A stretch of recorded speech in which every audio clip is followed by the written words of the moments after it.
É preciso explicar por que o mundo de hoje, que é horrível, é apenas um momento do longo desenvolvimento histórico.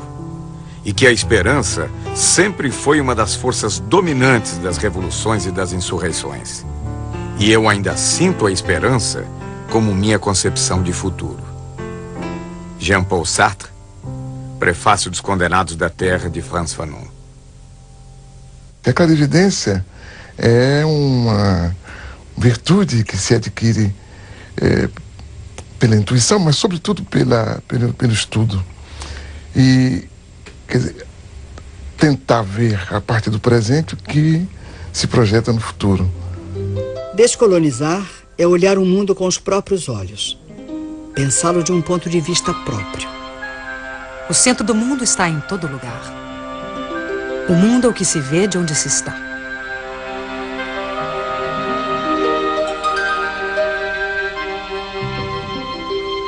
O olhar sobre a primeira globalização vem das viagens de descobrimento e conquista. Os imensos territórios conquistados não estavam desocupados.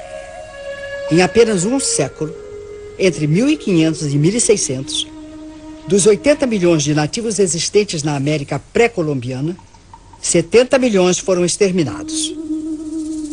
2.000 línguas desapareceram com eles. Tupis, quechuas, mapuches tiveram seus territórios ocupados e demarcados arbitrariamente, ignorando-se povos, culturas, línguas, religiões, para facilitar a dominação e o saque de suas riquezas. Os 10 milhões de africanos transplantados para o Brasil, depois de séculos de escravidão nas plantações de cana, de café e nos garimpos das Minas Gerais, ficaram abandonados à própria sorte. A primeira globalização do colonialismo se caracterizou pela ocupação territorial. A segunda globalização começa no fim do século XX, marcada pela fragmentação dos territórios.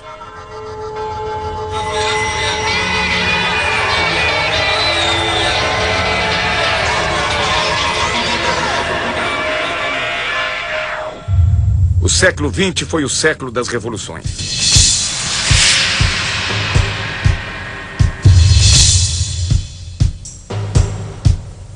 As revoluções tecnológicas transformam as novas conquistas em sonhos de um mundo melhor.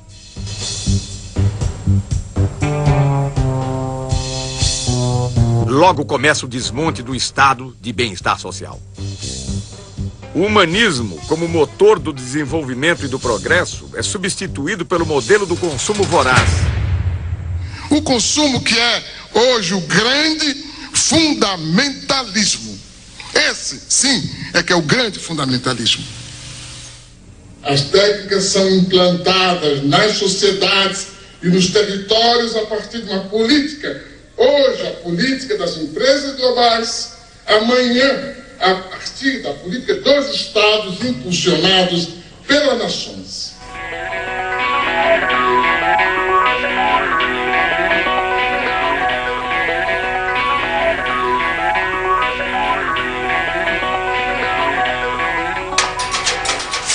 No dia 04, né? 4.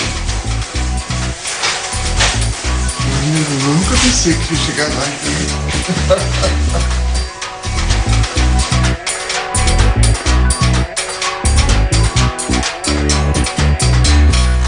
Queria dizer, em primeiro lugar, que eu me considero um intelectual outsider, coisa que é rara no Brasil. Não pertenço a nenhum partido, não pertenço a nenhum grupo, inclusive grupo de intelectuais, não respondo a nenhum credo, não participo de qualquer militância. É difícil ser um intelectual negro no Brasil? Eu creio que é difícil ser negro e é difícil ser intelectual no Brasil. Essas duas coisas juntas dão o que dão, né?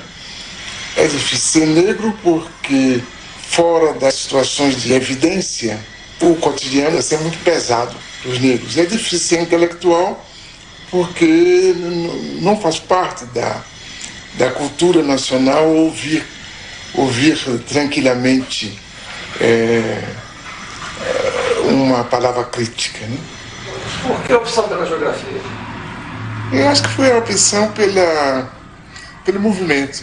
O fato de eu ter, quando garoto, me impressionado com as populações que mudavam de lugar, que se transportavam de um lugar para outro. Acho que talvez isso me tenha dado uma dimensão da disciplina.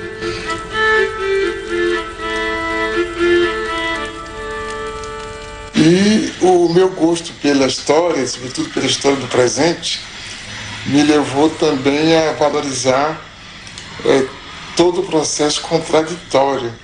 De modo que, não sendo um marxista ortodoxo, eu tenho medo disso, tenho medo dos marxistas ortodoxos, porque eu creio que toda doutrina que não se busca renovar, ela corre o risco de se tornar uma religião, um dogma, por conseguinte de emburrecer e não esclarecer. Desse modo eu me considero marxista, ou se quiser, um marxizante. Ainda hoje? Ainda hoje, sobretudo hoje, porque com a globalização, o que sobrou do socialismo, fundado em realidades profundas, como no caso da China, por exemplo, e o mundo ocidental, que nós aprendemos mais a conhecer e a analisar e a interpretar, se tornou todo ele capitalista. Então, se tudo se torna capitalista, obrigatoriamente a contradição se instala, né?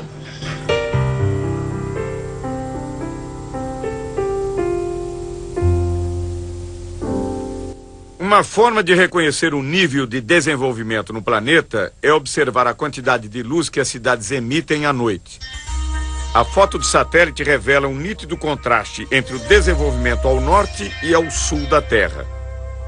A renda dos 500 indivíduos mais ricos do mundo é superior aos ganhos dos 416 milhões mais pobres.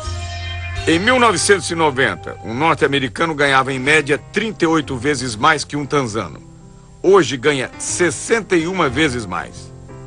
Nunca houve uma oposição tão grande entre um pequeno grupo de países e a maioria esmagadora dos países da humanidade. Então nós temos um terceiro-mundismo em germe muito mais forte do que antes. E uma realidade da dependência muito maior do que antes. E talvez por aí é que vai surgir essa possibilidade de a gente construir um mundo de outra forma. De fato, se desejarmos escapar à crença de que esse mundo assim apresentado é verdadeiro e não queremos admitir a permanência de sua percepção enganosa, devemos considerar a existência de pelo menos 3 mundos num só. O primeiro seria o mundo tal como nos fazem vê-lo, a globalização como fábula. O segundo seria o mundo tal como ele é, a globalização como perversidade. E o terceiro, o mundo como ele pode ser, uma outra globalização. Nunca na história da humanidade houve condições técnicas e científicas tão adequadas a construir um mundo da dignidade humana. Apenas essas condições foram expropriadas por um punhado de empresas que decidiram construir um mundo perverso. Cabe a nós fazer dessas condições materiais a condição material da produção de uma outra política.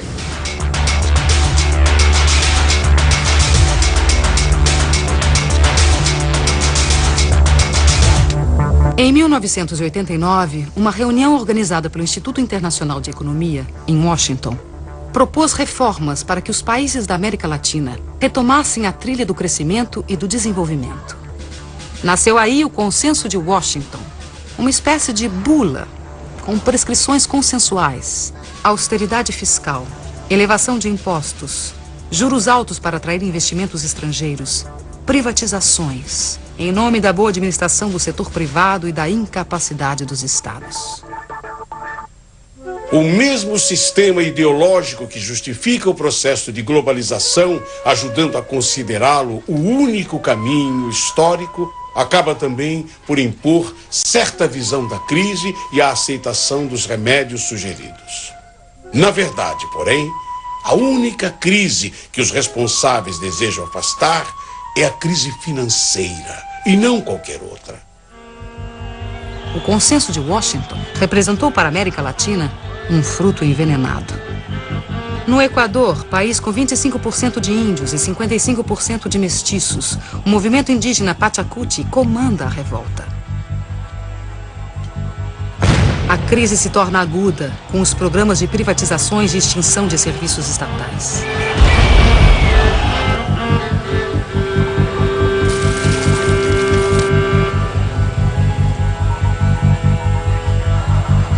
Em janeiro de 2000, a completa dolarização da economia provoca um grave levante popular que termina 15 dias depois com a queda do presidente.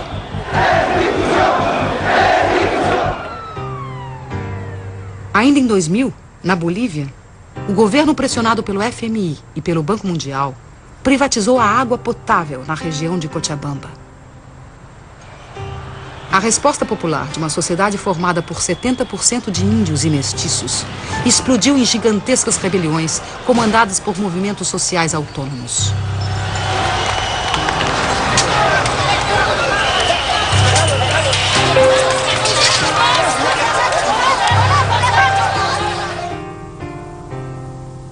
O governo perdeu o controle e reagiu como de hábito. A morte de um jovem comoveu o país.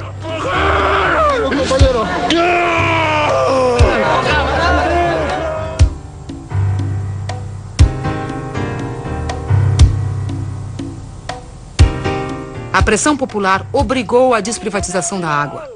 A decisão e a luta de homens, mulheres, niños e ancianos de todo o povo de Cochabamba. Este es un primer paso que se ha dado, muy pequeño pero importante, de la significación que tiene la democracia. Muchos habíamos pensado que la globalización nos había quitado esa capacidad de poder unirnos, de poder organizarnos, esos sentimientos de solidaridad que la gente tuvo antes, en el pasado, cuando nos contaban sus viejas luchas, nuestros papás y nuestros abuelos. Em seguida, de setembro a dezembro de 2000, mais de 70 pessoas morreram na luta pelo controle do gás e petróleo. Exigíamos la nacionalización e industrialización de nuestros hidrocarburos.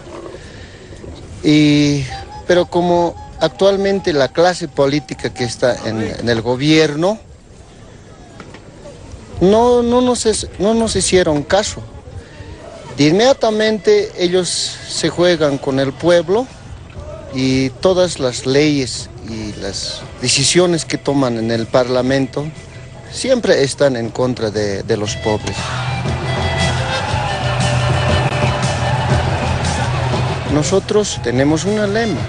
Ese lema es el alto de pie, nunca de rodillas. Mira, el kilo de 10 kilos aquí nos está vendiendo a 25 bolivianos y allá a 60 centavos de dólar dice que venden en bruto. Y eso no es justo, señorita periodista, que nos haga de esta manera.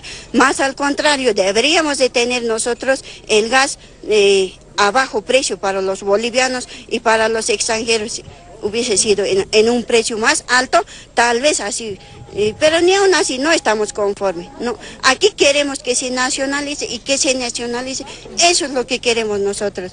A economia da Argentina foi destruída pela política da ditadura militar e destroçada pelos experimentos do neoliberalismo. Antes la competencia era insuficiente. Teníamos productos buenos. pero muchas veces el consumidor debía conformarse con lo que había sin poder comparar. Ahora tiene para elegir, además de los productos nacionales, los importados.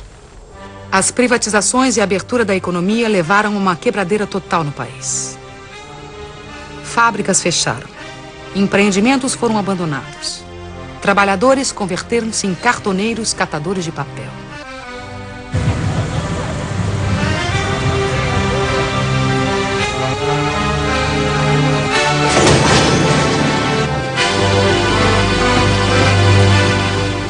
O panelaço no final de 2001, que derrubou 3 presidentes da República em 2 semanas, levou às ruas cidadãos da classe média, que da noite para o dia, pela desdolarização da economia, tornaram-se os novos pobres do país.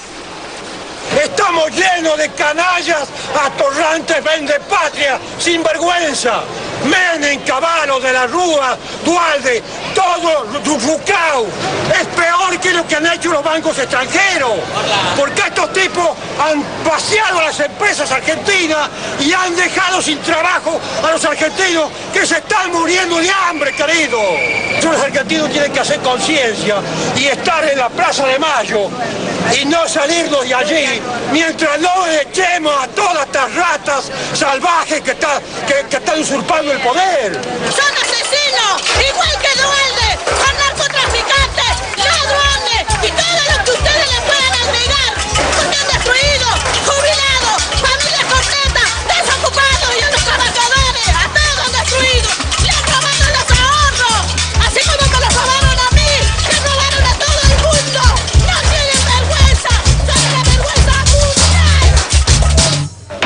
No Brasil, a privatização de grandes estatais gerou protestos isolados.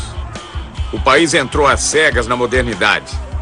A ilusão da moeda forte e do consumo fácil anestesiou a população.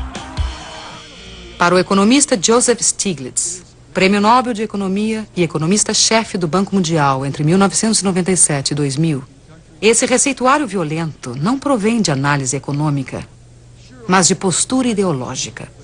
The Washington Consensus was neither necessary nor sufficient for growth. There were countries like Bolivia that seemed to follow all the dictates of the Washington Consensus.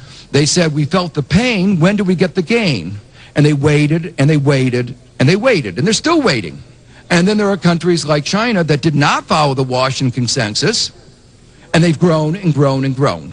Agora, essa história que os Estados Nacionais estão diminuindo de importância é uma história da carochinha que os países ricos nos contam, porque o Estado Nacional, por exemplo, norte-americano, vai muito bem, né? Inclusive, digamos, bem do ponto de vista de força do Estado, com gastos militares como nunca houve antes, né?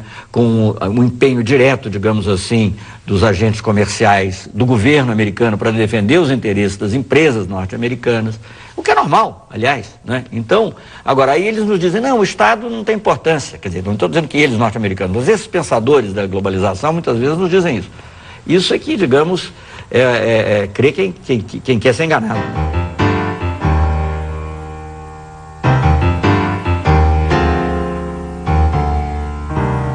O que nós estamos estudando aqui é, sobretudo, essa relação entre globalização, isto é, o grande dinheiro, a grande informação e o território. O território como matriz da vida social, econômica e política. A Boeing, maior montadora de aviões do mundo, é bom exemplo do fornecimento em rede planetária. O modelo 777 recebe componentes de 322 fornecedores em 38 países.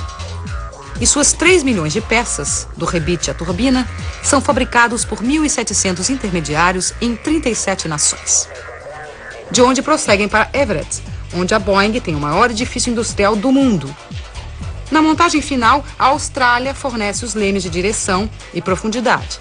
O Canadá, a parte posterior das asas. O Reino Unido, os computadores primários de voo. O Japão, os lavatórios. E a Embraer do Brasil, uma peça do leme vertical.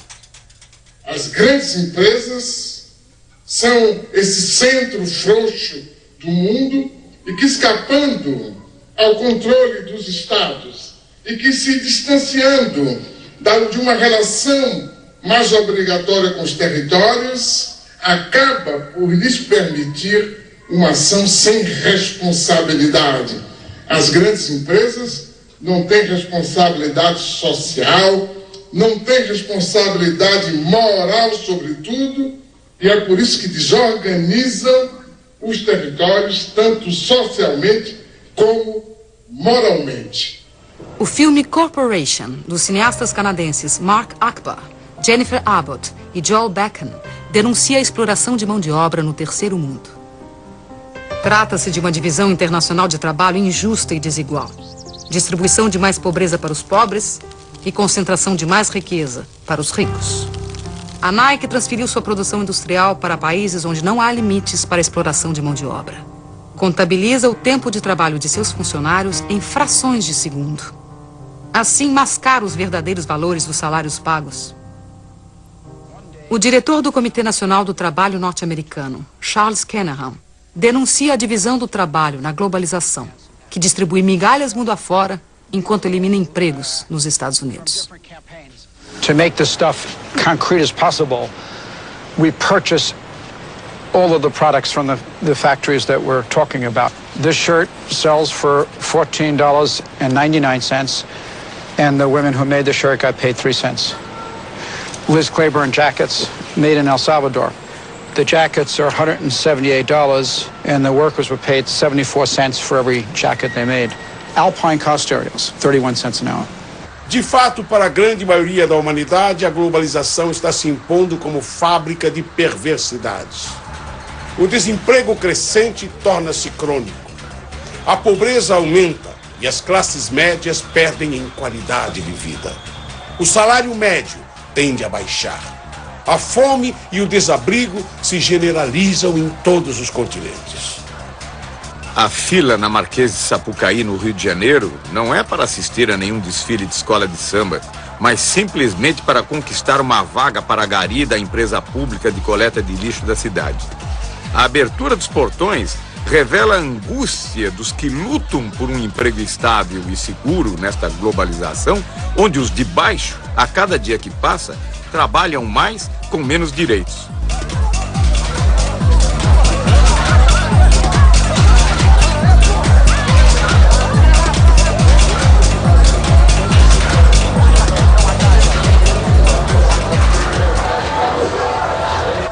O desemprego aparece já como uma coisa normal. Os arautos da globalização e o aparelho de Estado explicam que o desemprego é uma condição para chegarmos a mais globalização. Por conseguinte, soframos. Aumentam também o número de pobres. Há mais 600 milhões de pobres hoje do que em 1960. 1,5 bilhão de pessoas ganham menos de $1 por dia. E diante disso, a pobreza é tratada com naturalidade. Alô, amigo, alô, chefia. Seu futuro não pode ser decidido a revelia. Lembra daquele tempo em que seu salário ainda valia mais ou menos 50 anos, eu diria. Alô, amigo, alô, chefia. Seu futuro não pode ser decidido a revelia. Se o presente é omisso, aí fica difícil. Tem que botar a mão na massa, dar um jeito nisso. A humanidade se divide em 2 grupos. O grupo dos que não comem e o grupo dos que não dormem, com receio da revolta dos que não comem. Josué de Castro, em Geopolítica da Fome. A gente descobriu uma coisa importante, que a gente produz muito mais comida do que pode comer. E tanto que na Europa, a comunidade europeia dá prêmio a quem deixa de produzir comida. E castiga quem produz mais do que as cotas estabelecidas. Quer dizer, a questão da fome não é a questão de produção de alimentos, é a questão de distribuição. Isso a gente viu quando de certas epidemias de fome na África e na Ásia, os Estados Unidos se recusando a dar ajuda alimentar se certas condições políticas não fossem preenchidas. No caso do próprio Brasil, se há uma parte da população que não come corretamente, Isso é culpa unicamente da forma como nós organizamos a sociedade. Não é que não haja alimento, não é que não se possa distribuir os alimentos. Apenas nós decidimos que alguns não devem comer, porque acaba por ser uma decisão, que se depois de tantos anos a gente aceita tranquilamente continuar discutindo a questão da fome, que me parece uma vergonha. A fome já não nos surpreende. Convivemos com ela cotidianamente, entorpecidos pela realidade que nos cerca. Caso o receituário do Banco Mundial seja seguido, teremos que aprender a conviver com a morte pela sede. There is a move right now to take over all the water resources worldwide. They are calling it, the transnational corporations are calling water blue gold. Hoje, mais de 1,5 bilhão de pessoas em todo o planeta não têm acesso à água. Mais de 3 bilhões de pessoas utilizam água sem tratamento, o que provoca diariamente a morte de 30 mil indivíduos no mundo.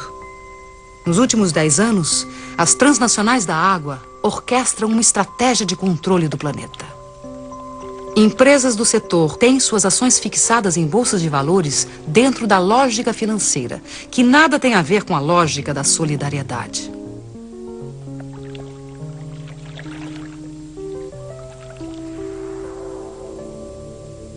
Em março de 2003, aconteceu o 3º Fórum Mundial da Água, em Kyoto, no Japão. Na pauta da discussão estava o tema da privatização dos recursos hídricos. Na mesa, os presidentes de multinacionais da água, ministros de relações exteriores, representantes do movimento popular e o diretor administrativo do Banco Mundial, Peter Voigt. The political question really is who owns water and who gets to control water. Here you're going to hear, or you are hearing, two very, very different visions of a future for water. On one side are those who see water as an economic good, to put water on the open market for sale to the highest bidder. On the other hand, you're going to hear the voice of a growing civil society movement who has a vision of water as a part of the global commons and treated as a public trust for all time by governments everywhere. At what point does a corporation not understand that we do not want you there, and when would you leave? मैं समझता हूं कि पूरी दुनिया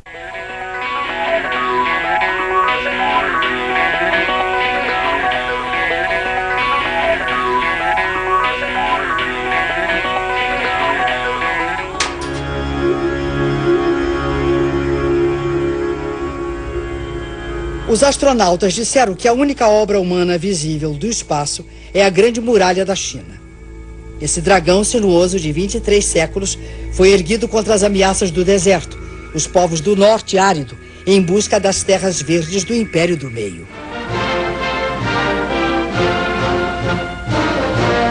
O sonho comunista do internacionalismo proletário, incentivado pela Revolução Soviética de 1917, foi aos poucos substituído pelas barreiras construídas em torno da cortina de ferro. A mais célebre foi o Muro de Berlim, erguido em 1961 para separar a pureza do socialismo das desigualdades do capitalismo. Tinha como missão impedir que as pessoas fugissem do glacial paraíso socialista.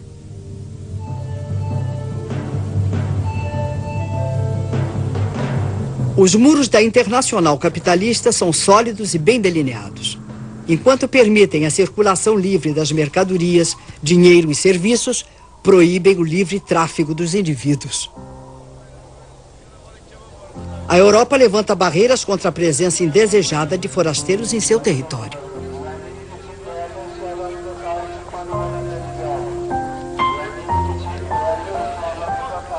Refugiados frequentemente ficam no meio do caminho, sucumbindo de sede no deserto, afogados no Mediterrâneo, enquanto seus barcos precários naufragam. São ainda explorados pela máfia dos que os transportam clandestina e perigosamente. Os clandestinos são presos e recambiados para seus países. Os descendentes dos povos escravizados pelo colonialismo são excluídos do banquete da globalização. Qu'est-ce qui pousse ces gens, ces jeunes, vers l'Europe? Mais c'est que justement, il n'y a pas de solution. Si vous mettez les économies de ces pays à genoux, avec la complicité de dirigeants que vous avez vous-même installés au pouvoir, mais effectivement, les gens ne vont pas mourir comme ça sans tenter de réagir. Évidemment, une chose peut paraître bizarre, c'est, pour moi en tout cas, toute cette énergie que des jeunes Africains mettent pour aller vivre en Europe. Pourquoi ils ne la mettent pas pour rester chez eux e se battre contra des sistemas políticos corrompidos? Nos Estados Unidos, saltar cercas, cruzar rios ou atravessar desertos para vencer os muros que separam a fome do emprego pode provocar muito mais que ferimentos. Podem representar a prisão ou a morte. Armas que mais parecem sair de filmes de ficção científica são utilizadas para impedir a imigração não desejada. As barreiras naturais, o Rio Grande, o deserto e a polícia de fronteira se encarregam do resto. O presidente da República dos Estados Unidos elogia a eficiência do controle de fronteiras para impedir a entrada de brasileiros. Thanks to our actions, Brazilian illegal immigration dropped by 90%. Este controle já custou muitas vidas dos que sonharam um dia fazer a América. Tivemos que recomeçar o debate da civilização, que a gente abandonou. A gente passou a debater o crescimento econômico, né? Se vamos aumentar os juros, se vamos diminuir, se vamos facilitar um pouco de inflação ou não. Mas a civilização na própria quase que não é objeto de discussão. E isso abre espaço para qualquer forma de barbárie como essa, pela qual a gente deixa morrer crianças e velhos e adultos tranquilamente.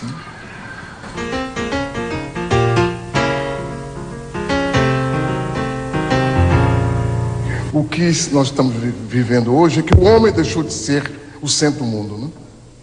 O centro do mundo hoje é o dinheiro, mas o dinheiro no estado puro. O dinheiro em estado puro só é o centro do mundo por causa dessa geopolítica que se instalou, proposta pelos economistas e imposta pela mídia.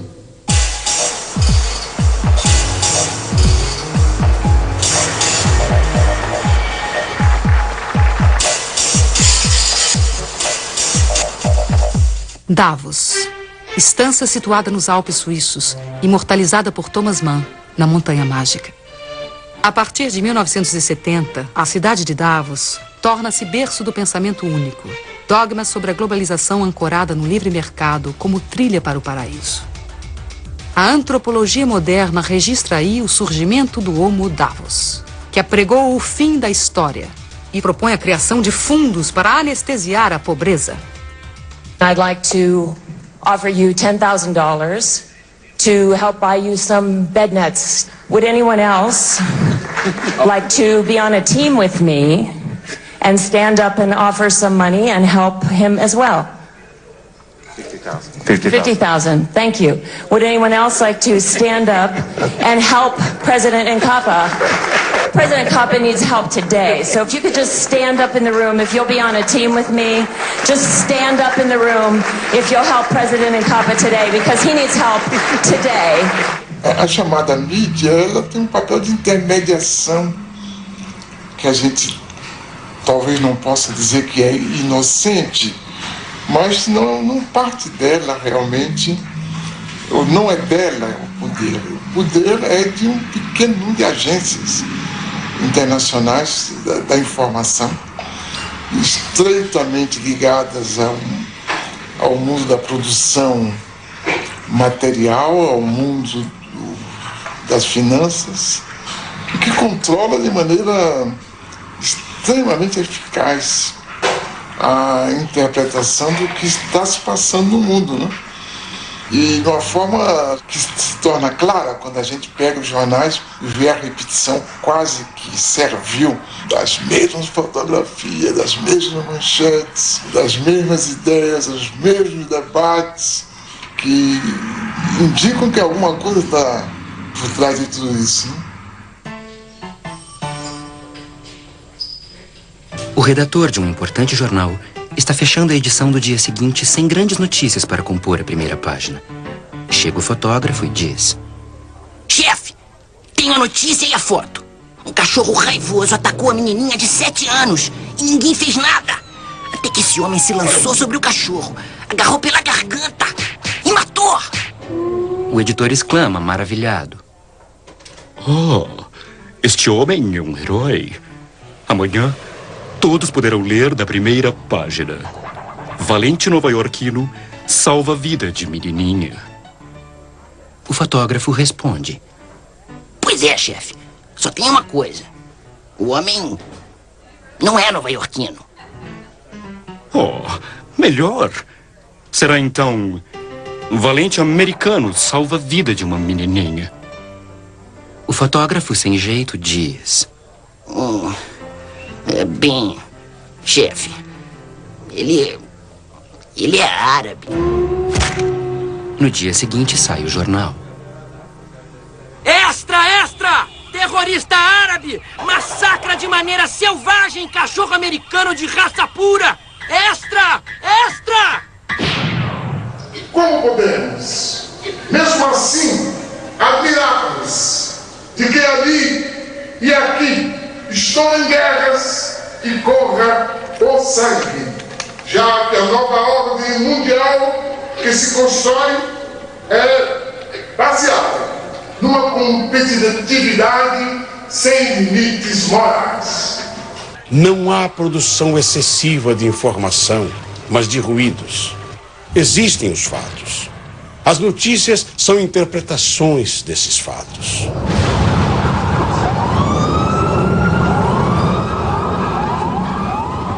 Como as grandes agências de notícias pertencem às grandes empresas, os acontecimentos são analisados de acordo com os interesses pré-determinados.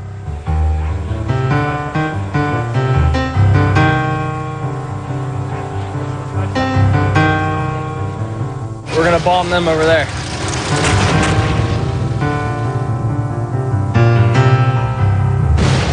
Muitos dos economistas que escrevem jornais publicam diariamente o desejo das empresas das quais são consultores.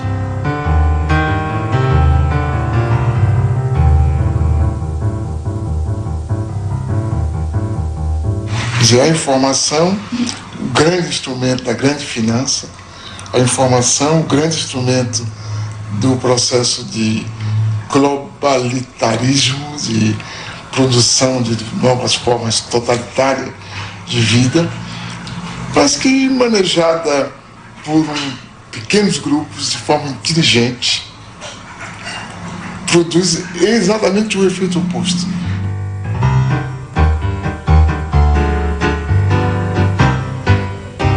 Carlos Pronzato é um poeta, trotamundo dessa nova revolução. Sozinho, com olhar atento e uma pequena câmera amadora, penetra espaços onde os grandes meios não podem ou não querem entrar. Na Bahia, filmou ocupações de casas abandonadas. E eu estou aqui com esse trabalho social para fazer a instalação elétrica para o pessoal, porque o pessoal são carentes e não tem condições de pagar, e nós estamos aí. Sobre a ocupação de uma fábrica falida, mostrou o simples desejo do trabalho. Nos quedamos esperando a la empresa, a los patrones que nos trajeran algo. No aparecieron. Teníamos miedo, ¿viste? Bueno, después nos sentábamos ahí, los vecinos nos ayudaban porque no teníamos plata para viajar, no teníamos plata para comer, para nada.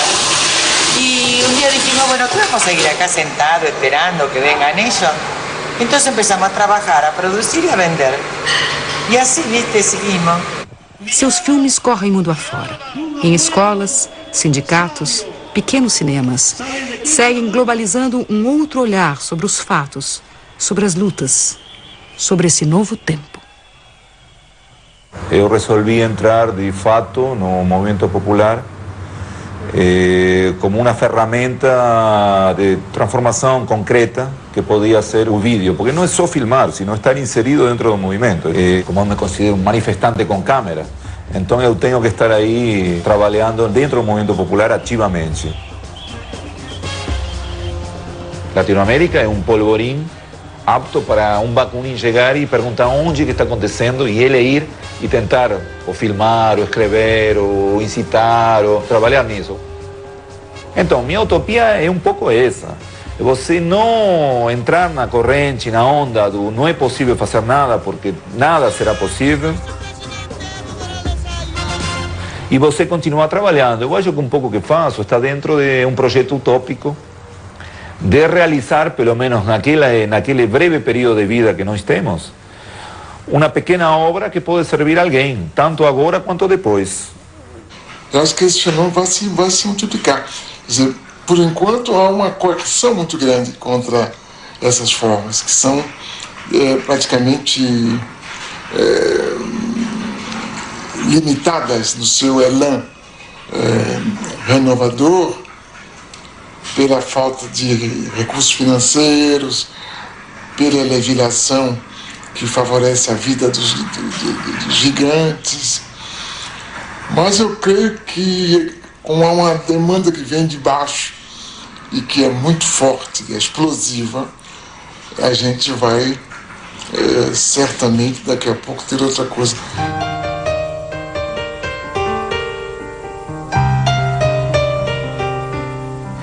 Se eu olhar para trás na minha própria vida, eu vejo que hoje é muito mais fácil ser universal aqui mesmo. A primeira vez que eu entendi, que comecei a entender o mundo, foi quando deixei a Bahia para ir estudar na França, aí, lendo jornais, que me apresentaram o mundo de uma outra forma. Hoje não, qualquer pessoa com uma curiosidade mais aguçada acaba percebendo como o mundo é. Acho que essa que é a outra grande novidade, acho, do nosso tempo, e que vai permitir que, sem abandonar o que a gente é, indígena, a gente seja perfeitamente universal.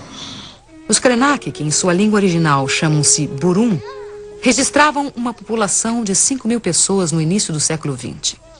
Número que se reduziu a 130 indivíduos em 1989. E com esforço fecharam um século com 150 pessoas. Ailton Krenak nasceu no Vale do Rio Doce, Minas Gerais. É produtor gráfico e jornalista. Participa da rede Povos da Floresta, que utiliza a tecnologia da comunicação para integrar o povo indígena e seringueiro. Eu acho que para o começo do século XXI, essas trocas de novas tecnologias que não fomos nós que criamos e nem somos nós que fabricamos, vai ser o grande evento para os nossos povos. Eu ainda não consigo acreditar com meus próprios olhos, porque eu ainda não estou vendo mal. Isso para mim é um sonho. Eu não consigo acreditar que isso ainda é verdade. A gente poder acessar a internet aqui da aldeia. Vocês puderam ver que isso aqui não é um brinquedinho, sabe, de ficar teclando. Não, isso é uma coisa de muita importância pra gente, entendeu? Até mesmo porque é distância. Porque se a gente morasse na beira de uma estrada próxima à cidade, talvez isso não seria tão importante pra gente, porque a gente podia ir na cidade e fazer isso rapidinho. Trazer. Mas a distância, pelo limite que a gente mora, isso é precioso. Chega assim como uma coisa muito, muito grande pra gente, como realmente um sonho. O exemplo da câmera, né, poder fazer uma imagem animada, de poder transmitir uma imagem dessa, ela tem a importância que os Achaninka agora lá no Alto Rio Juruá demonstraram, quando eles conseguiram botar para o mundo inteiro uma situação de risco que a floresta estava correndo com a entrada de madeireiras, de invasão no território deles, mandando uma mensagem para a rede, com imagem do que estava acontecendo, com texto, mobilizou gente no mundo inteiro. Você não imagina como que o pessoal local ficou mobilizado em torno dessa ideia de eles poderem se comunicar com o mundo sem ter que ficar pedindo licença para a prefeitura local. Na verdade, eu acho que isso, em alguns casos, do ponto de vista político, vai significar a libertação de comunidades que historicamente eram controladas ali, porque não sabiam o que estava acontecendo no mundo. De repente, eles vão conversar com todo mundo. Aí acabou aquele intermediário ali no meio do caminho. É a primeira vez na história na qual a gente convive com o futuro possível. Acho que essa que é a grande novidade da nossa geração, é essa capacidade que nos foi dada de conviver com o futuro possível. que não é nada do domínio dos filósofos, é algo que tanto nós que imaginamos ser intelectuais, sabemos que existe, como o rapaz pobre da periferia que inventa uma música revolucionária e que explica o seu mundo. Acho que essa que é a grande novidade. Brasília, conhecida por sua arquitetura arrojada, é uma das cidades mais fotografadas do mundo. Perto de Brasília fica a Ceilândia. É o reverso do cartão postal. Aqui moram muitos dos que trabalham na capital. Respeito todas as quebradas, becos e vielas, quebras cabulosas, satélites, qualquer favela. Todas se parecem muito, só que essa aí é diferente. A Ceilândia é conhecida pelo maior índice de violência da região. Aqui vive Adirley, ex-jogador de futebol, cursou comunicação e tornou-se cineasta. Documenta a arte produzida na periferia, onde seus amigos de infância contam e cantam em rap o cotidiano. Com uma câmera digital, documenta a cultura da periferia. O cinema que a gente quer mostrar é o cinema que a gente experimenta. É a nossa experiência de vida, nada mais que isso. É o nosso ponto de vista só. É a experiência de ser morador de Ceilândia, morador de periferia. É a indignação de não se ver nas telas, vamos dizer assim. Mas eu acho que a possibilidade para esse cinema vem com toda a história do Milton Santos também, né? Que é se apropriar da cultura de massa. Se apropriar de uma câmera hoje que é difícil, ainda é caro, mas é mais viável. Hoje, com uma pequena aparelhagem informática, eletrônica, com meios limitados, também se faz opinião, também se produzem coisas centrais na reelaboração da história. O ex... Sou negão careca da Ceilândia mesmo, e daí? Jamaica, o Marquinhos, Japão... Sou ceilandense, não sou brasileiro. Eles já fazem as bases dele no fundo de quintal aqui, numa casa como essa aqui. A gente se mirou nisso para iniciar esse processo de cinema. Então vamos tentar fazer também um cinema que tenha como exemplo o modo de produção do rap. Parceira subia mandando um recado. Aqui é foda, mas irmão, eu amo essa porra. Ceilândia Norte, resistência, velho, eu tô de boa. Eu curto música de preto, eu curto rap nacional, eu não curto black music. Black music quem curte é os playboy. Não, vou curtir uma black music porque é bonitinho. Agora se falar música de preto, não. Música de preto, não. Pô, que coisa feia. Porra, mãe, eu canto música de preto, meu filho. Fala black music. Até minha mãe que veio do Nordeste quer falar black music. Tá entendendo? Na nossa quebrada a parada é mais quente. Mais de 500 mil e pra eles somos lixo. Lutando pra sobreviver, tratados como bichos escrotos. Ratos de esgoto, vermes rastejantes. Cobras tipos peçonhentos, monstros repugnantes. Terra sem lei, Nova Babel, casa do caralho. Cu do mundo, baixa da égua. Foda-se o que dizem, véi. Ceilândia é minha quebra. Até hoje, assim, dentro da cidade, tem muito preconceito com relação a rap. Rap é música de bandido, é música de preto, é música de marginal, é música de desempregado. Esses caras sofreram pra caramba, cara. O Jamaica conta histórias assim que são geniais no sentido assim, do preconceito que ele sofria de ser um rapper. Olha os nomes dos lugares: Planeta dos Macacos, Caldeirão do Diabo, Vila do Cachorro Sentado. Velho. Onde só tinha bandido, velho. Pra eles só tinha bandido. Eu acho que o rap é um cara de periferia a dar identidade à periferia, a dar nome às pessoas e a contar as histórias da perspectiva deles. Então a gente também está se baseando, tentando fazer cinema nessa perspectiva. Que a ideia é ver dentro da cidade essas formas de solidariedade. E você tem a produção dentro da cidade de formas solidárias que tem expressão econômica e política. Né? Em contraposição com essa produção da violência. Eu acho que há uma multiplicidade de fenômenos de baixo que a gente não dá importância, que a gente dá mais importância chamada violência. Os jornais falam da violência dos bairros, tem bairros mal falados porque violentos. Olhares do Morro está por aí, a gente está olhando tudo o que acontece na comunidade. Mas as outras formas todas de manifestação, que são propriamente culturais, mas que não aparecem com essa aura de cultura que é reservada, digamos assim, a parcelas já privilegiadas, que fazem cultura, os outros fazem outras coisas. A gente não admite dizer imediatamente que o que eles fazem é cultura, porque o que eles fazem é cultura e é política ao mesmo tempo, né?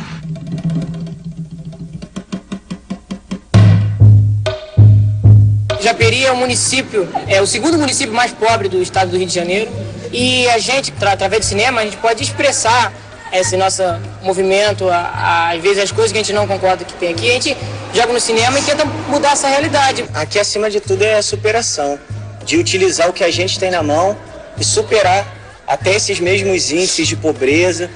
E a gente utiliza de pedaço de madeira para fazer grua, de cabo de vassoura para fazer o tripé. Na coletividade, a gente consegue fazer cinema na Baixada Fluminense. A gente partiu de uma necessidade de um resgate da memória e do folclore daqui do município de Japeri. E utilizando numa ficção, que é o marido chegando em casa bêbado e dando satisfação para sua esposa porque chegou bêbado. E a satisfação que ele dá é a partir do folclore de Japeri. Há a possibilidade cada vez mais frequente de uma revanche da cultura popular sobre a cultura de massa, quando, por exemplo, ela se difunde mediante o uso de instrumentos que, na origem, são próprios da cultura de massas. Eu sou lobificha! Sai! Em pleno século XXI, mas eu não acredito em lobisomem! Sai pra lá! Nesse caso, a cultura popular exerce sua qualidade de discurso dos de baixo, pondo em relevo o cotidiano dos pobres, das minorias, dos excluídos, por meio da exaltação da vida de todos os dias. A partir do audiovisual, várias pessoas vão ser influenciadas pelo produto que eles estão tendo. Então, uma oportunidade para que eles possam se expressar até para o povo inteiro de Japeri, para mostrar o que eles querem falar e ainda não tiveram oportunidade. Porque a partir deles a gente acredita que, ou seja no teatro, na música, no cinema, na literatura, vão estimular novas vidas e novos sonhos a partir de filmes, do audiovisual.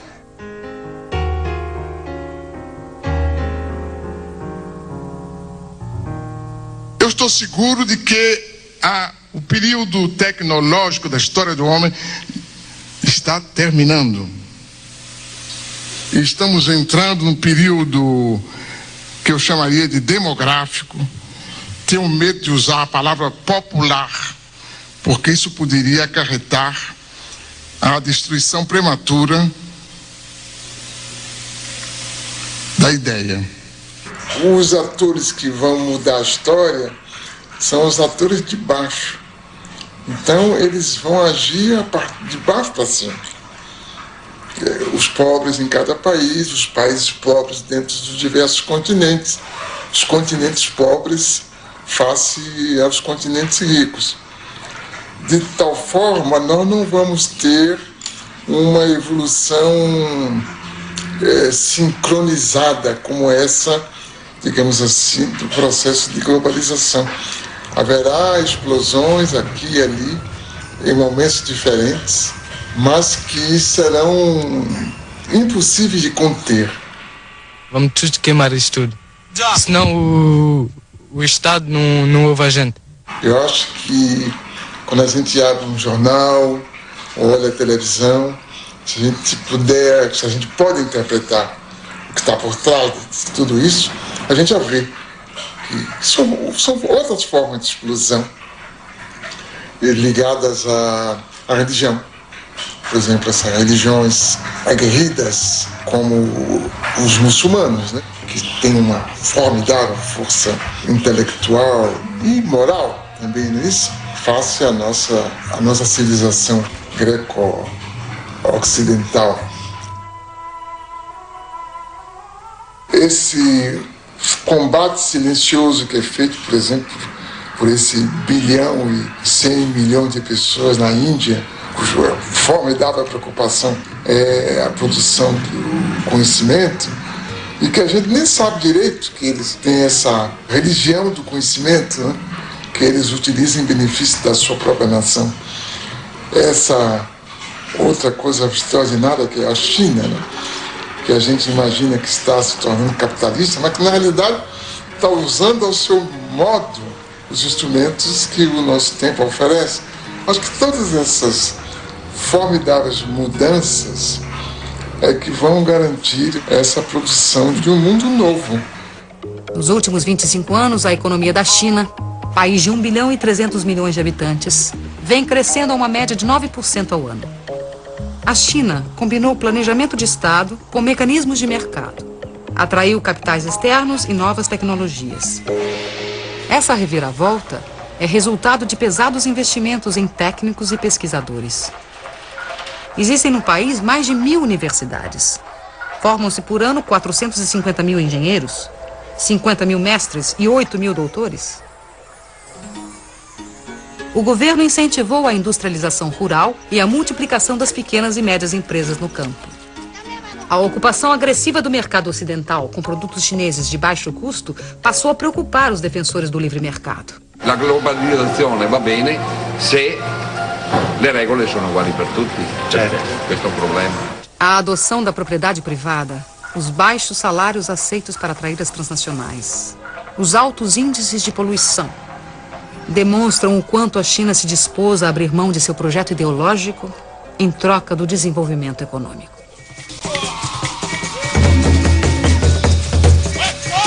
Devemos recusar categoricamente a situação a que os países ocidentais querem nos condenar. O colonialismo e o imperialismo não pagaram suas contas quando retiraram suas bandeiras e suas forças policiais de nossos territórios.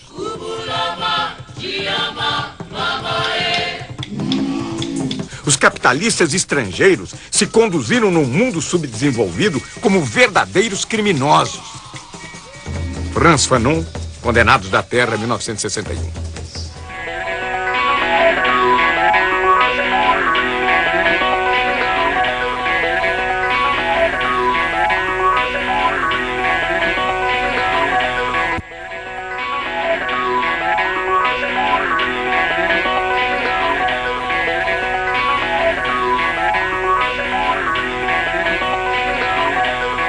The problems in Africa did not start in Africa.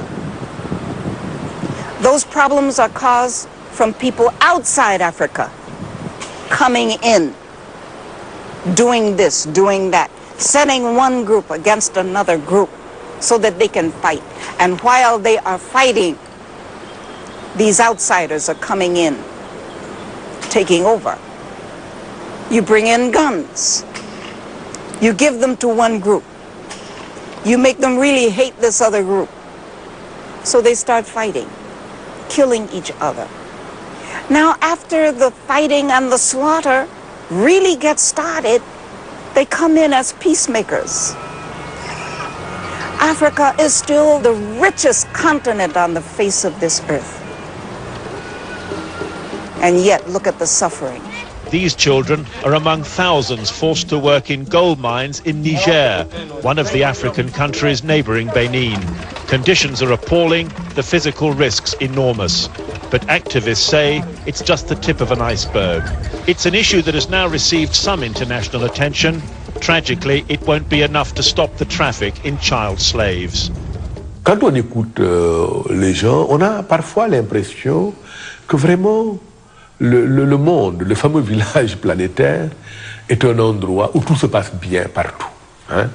Les sociétés sont prospères, il y a la justice, les droits sont respectés, il n'y a pas de corruption, il n'y a rien, sauf en Afrique. On a l'impression que tout est très bien partout, sauf sur le continent africain. Moi, je trouve ça bien drôle quand même. Je trouve ça extrêmement bizarre, cette façon de raisonner. Je crois que le monde entier ne s'est jamais porté aussi mal. On est bien conscient des mécanismes politiques qui sont à l'origine de nos difficultés sur le continent. Il me semble qu'un pays comme le Brésil doit quand même bien comprendre cela. Le public brésilien, après tout, il n'y a pas très longtemps, en Amérique latine, c'était la CIA qui installait les gouvernements, qui décidait du cours politique et économique dans les sociétés d'Amérique latine dans les moindres détails. Eh bien, nous, ça revient d'ailleurs à la première question. Nous ne sommes pas encore sortis de cette situation. Tú decías cuál va a ser el destino de América Latina. Yo no lo sé, pero sé cuál es el desafío. El desafío es, ¿vamos a convertirnos en la triste caricatura del norte? ¿Vamos a ser como ellos? ¿A repetir los horrores de la sociedad de consumo que está devorando el planeta? ¿Vamos a ser violentos? ¿Vamos a creer que estamos condenados a la guerra incesante? ¿O vamos a generar otro mundo diferente? ¿Vamos a ofrecer al mundo un mundo diferente? Que yo creo que ese es el desafío que tenemos planteado. Hoy por hoy somos, la verdad, caricaturas bastante tristes de modos de vida que se nos imponen desde afuera. Y estamos gobernados por sistemas de poder que cada día nos convencen de que no hay virtud más alta que la virtud del papagayo, que no hay habilidad comparable a la habilidad del mono, el papagayo, el mono, los que imitan, los ecos de voces ajenas.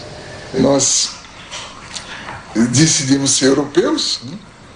E insistimos em ser europeus, nos recusamos a pensar como nós próprios, porque achamos mais chique pensar como os europeus e os americanos, e aí temos uma enorme dificuldade para entender o mundo. E essa enorme dificuldade também nos deixa meio atarantados, meio tolos diante da história que está se fazendo. Daí a própria política brasileira é um pouco perdida, porque nós não sabemos muito o que fazer com o mundo novo, porque não descobrimos as formas de pensar esse mundo novo a partir de nós próprios.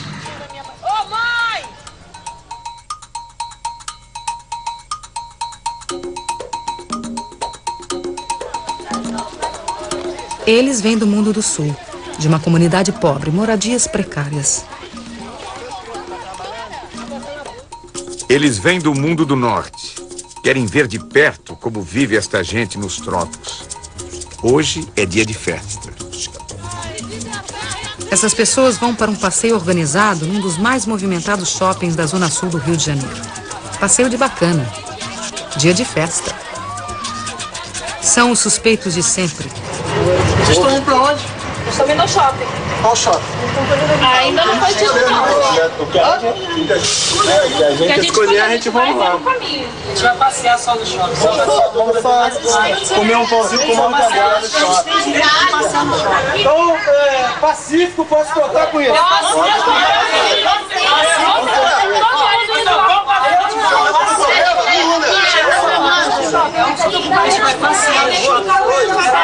A presença da câmera de televisão serve de salvo-conduto. Então vamos lá. Tem direito, lógico. Sabe que a gente não tinha direito. Tem direito.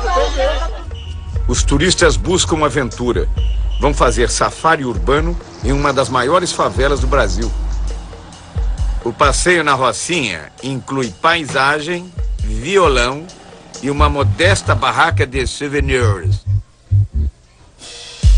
Ambiente hostil, condições externas extremas, extremamente inóspitas a novas ideias, mobilidade relativa. O meu trabalho é um trabalho tão simples, o que os outros vão dizer? Aí fica difícil para mim. O encontro inesperado entre os habituês do shopping e o sem-teto provoca surpresas. Observam e são observados.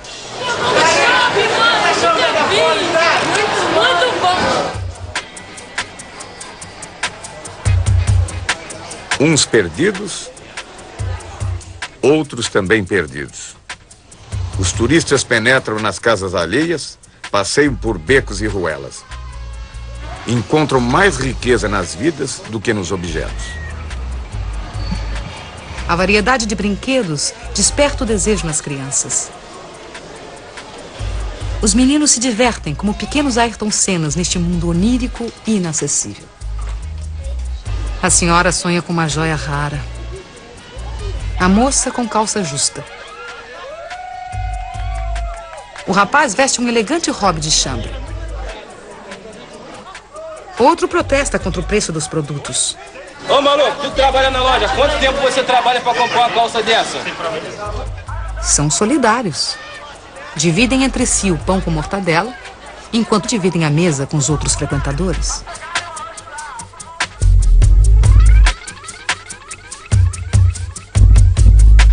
O problema que me parece importante com a globalização é, digamos, a segmentação da formulação dos códigos éticos. Quer dizer, há uma ética dos poderosos, que não chega a ser ética, e há uma outra ética dos que não têm nada. Como também há uma ética dos que desesperados tomam o caminho do que a gente chama de violência, né? Eu creio que essa outra ética, não dos desesperados que praticam a violência gratuita, mas dos que querem grandes mudanças, é cada vez mais compreendida nas camadas mais baixas da sociedade. Mas ela tem contra ela toda uma formulação dessa ética dos poderosos e do direito escrito e da concepção dos juízes e da justiça quanto o que é a convivência social. Não importa. O que importa é que a mudança tem uma base histórica muito forte e ela está ganhando as suas formas de ação, que são inovadoras, são formas de ação surpresivas, formas de ação eficazes, e alguns de nós decidimos apoiá-los, apesar da nossa herança dessa ética que envelhece por incapaz de atender o interesse da maioria. Há essa busca também de melhoria de condição de vida, do sem teto, do sem trabalho. Eu acho que isso é a maior coisa que você tem para ter para deixar para os seus filhos, é uma moradia, porque o resto você lutando, você consegue. Mas você tem um lugar para você voltar, repousar do seu trabalho, é um teto. E se você não tem nada. Você não tem endereço, você não é ninguém. Vergonha! É pai de família! Chega em casa e seu filho não tem comida porque ele pagou o aluguel! Isso é vergonha!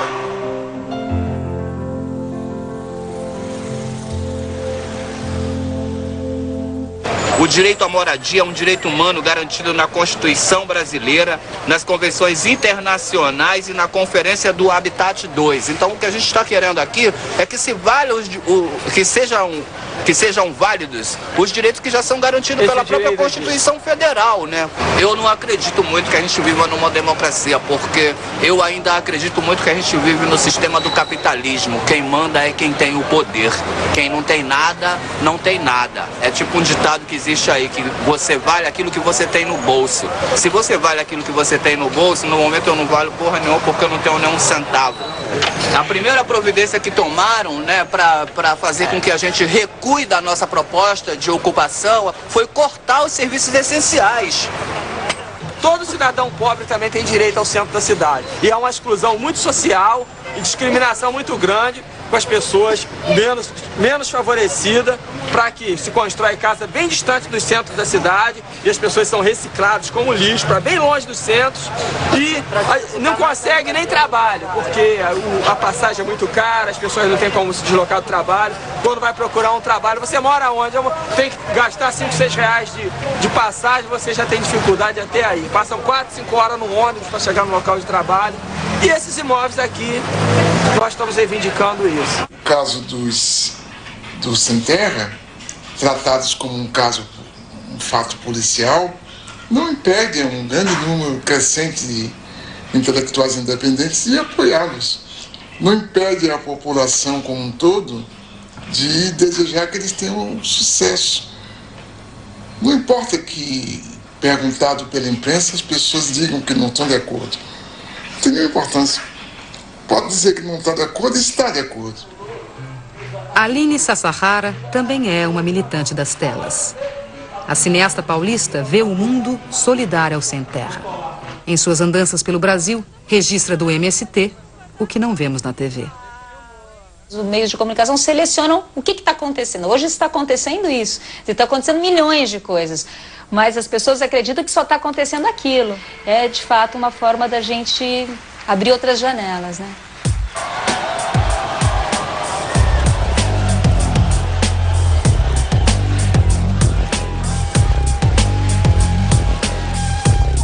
A Escola Nacional Florestan Fernandes, construída pelos próprios trabalhadores do MST, é a primeira universidade popular do Brasil, feita para capacitar os camponeses e seus filhos e prepará-los para um modelo de desenvolvimento solidário.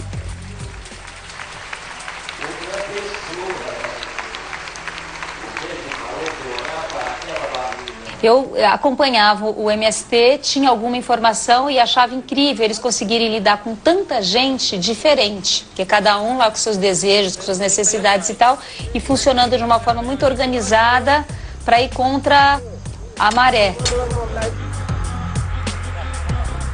A marcha foi um momento de encontro, parecia que todo o movimento estava reunido ali.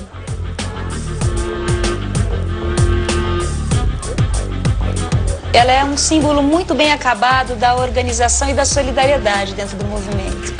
Então você imagina todos os dias você reunir pessoas assim de várias idades e de vários lugares naquele horário cedinho para marchar e, enfim, foi uma experiência riquíssima. Eu creio que está se passando alguma coisa de muito profundo, uma espécie de vulcão que está aí crepitando e que a gente não tem as antenas para perceber. A gente é chamado a pensar na violência, como era definida tradicionalmente. Mas a gente não entende, não compreende, não domina o mecanismo intelectual dessas formas novas de solidariedade e de reivindicação. Porque o Brasil jamais teve cidadãos. Nós, a classe média, não queremos direitos, nós queremos privilégios. E os pobres não têm direito. Não há, pois, cidadania neste país. Nunca houve.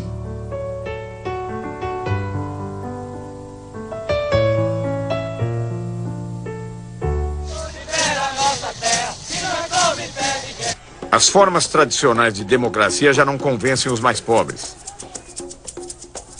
Para muitos, a ação direta nas ruas é o meio de se fazer ouvir. Os diversos movimentos populares buscam alternativas para uma globalização solidária.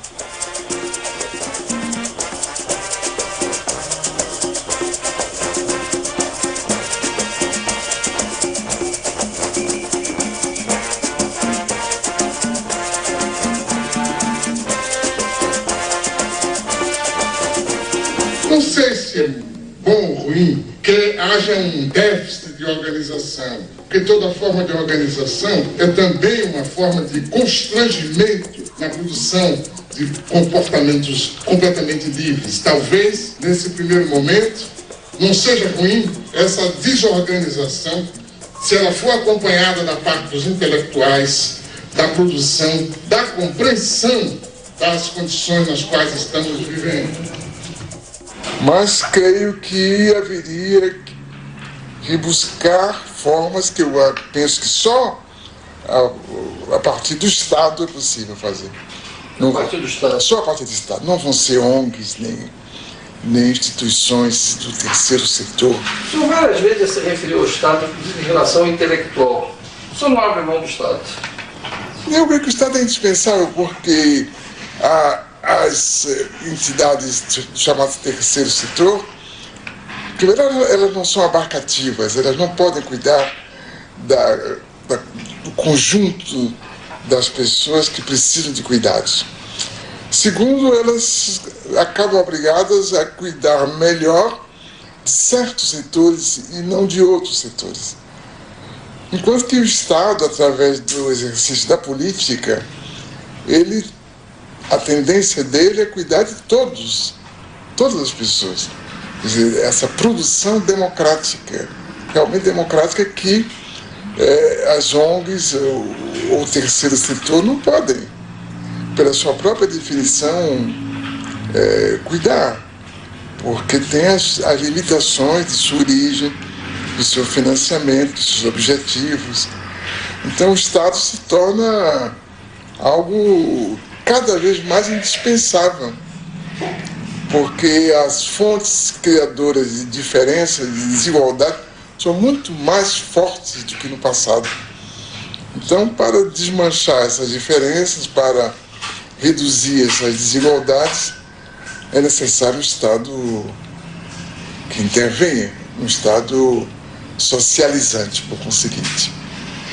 Tudo se discute neste mundo, menos uma única coisa que não se discute.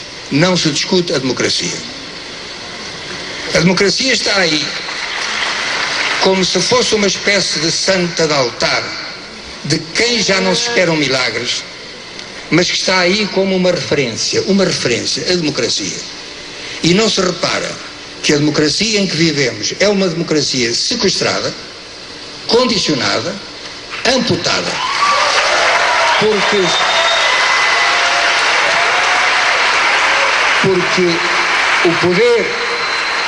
o poder do cidadão, o poder de cada um de nós, limita-se na esfera política, repito, na esfera política, a tirar um governo de que não gosta e a pôr outro de que talvez venha a gostar. Nada mais. Mas as grandes decisões são tomadas numa outra esfera e todos sabemos qual é.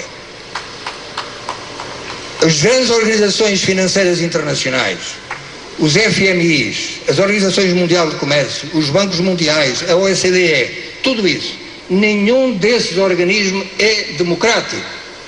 E, portanto, como é que podemos continuar a falar de democracia se aqueles que efetivamente governam o mundo não são eleitos democraticamente pelo povo? Quem é que escolhe os representantes dos países nessas organizações? Os respectivos povos? Não. De onde está então a democracia? Acho que a questão é essa, que a gente esvaziou a palavra democracia de conteúdo. Quer dizer, a gente continua falando na democracia sem saber muito bem do que está falando. Quer dizer, que nós utilizamos uma série de conceitos que vêm de um outro tempo e que se tornaram vazios porque o tempo mudou, o que é conveniente, né? E o que ficou foi o eleitoral.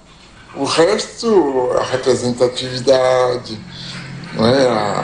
a responsabilidade, tudo isso perdeu força. A coerência com ideias, a transparência só é possível se os partidos têm claramente ideias, porque senão de que a gente está falando, né? Se a gente não souber o que é que os partidos querem fazer de nós, né?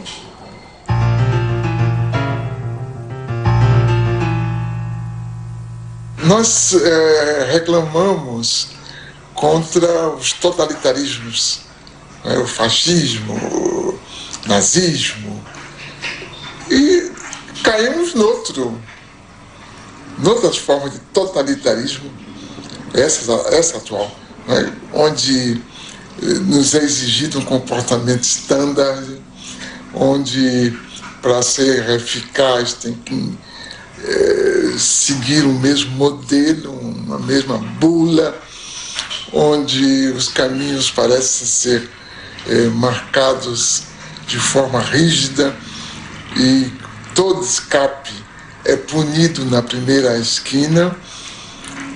Então, acho que nunca houve um mundo que espalhasse que a liberdade é a forma suprema de vida e, ao mesmo tempo, suprimisse a verdadeira liberdade, porque essa carência de liberdade que compromete inclusive o exercício da cidadania, eu creio que é uma marca de nosso tempo que mais cedo ou mais tarde vai se mostrar insuportável.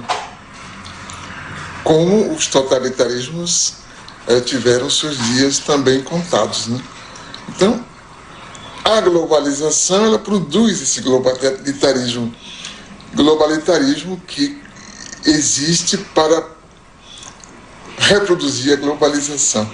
Eu acho que é esse ciclo vicioso que a gente vai ter que quebrar através, digamos, da produção de formas democráticas que sejam realmente democráticas.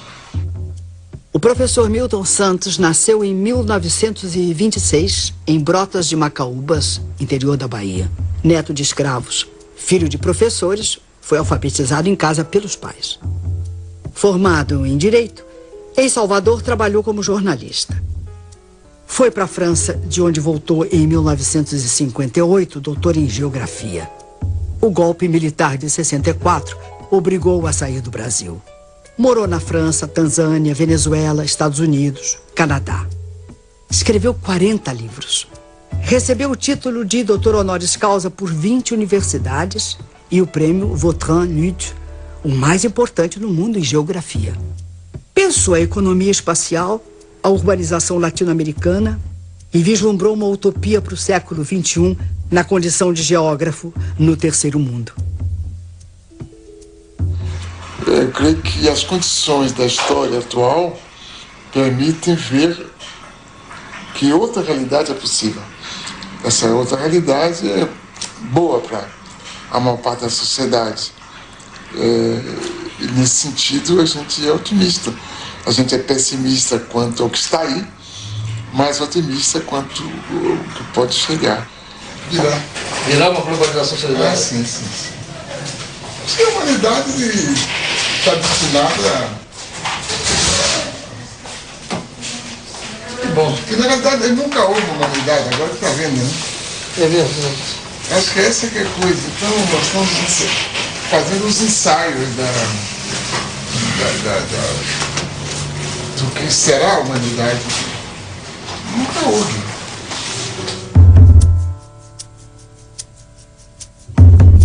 Quando eu me encontrava preso na cela de uma cadeia, foi que eu vi pela primeira vez as tais fotografias em que apareces inteira, porém lá não estavas nua, e sim coberta de nuvens.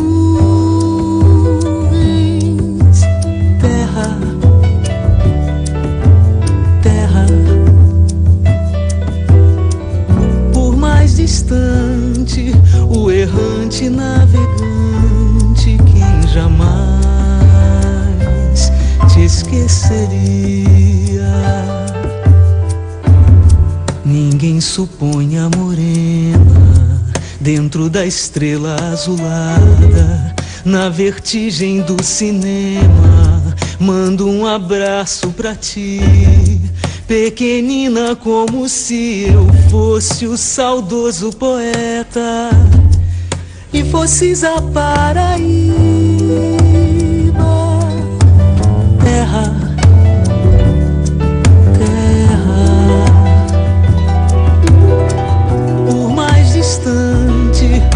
o errante navegante, quem jamais te esqueceria.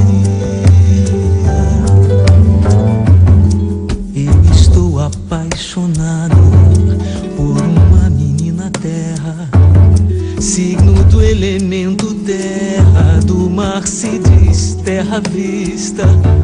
Terra para o pé firmeza, terra para a mão carícia, outros astros lhe são guia. Terra, terra, por mais distante, o errante navegante, quem jamais te esqueceria.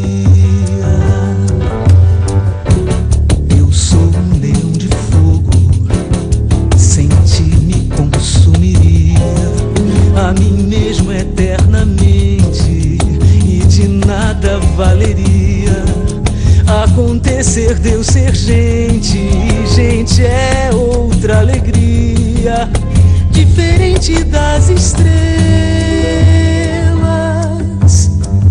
Terra, terra,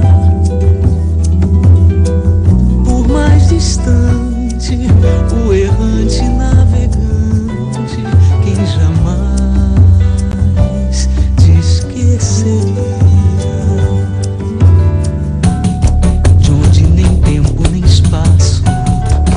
Força, mande coragem pra gente te dar carinho durante toda a viagem que realizas no nada, através do qual carregas o nome da tua carne. Terra, terra, por mais distante, o errante navegante que jamais te esqueceria. Nas sacadas dos sobrados da velha São Salvador, há lembranças de donzelas do tempo do imperador. Tudo, tudo na Bahia faz a gente querer bem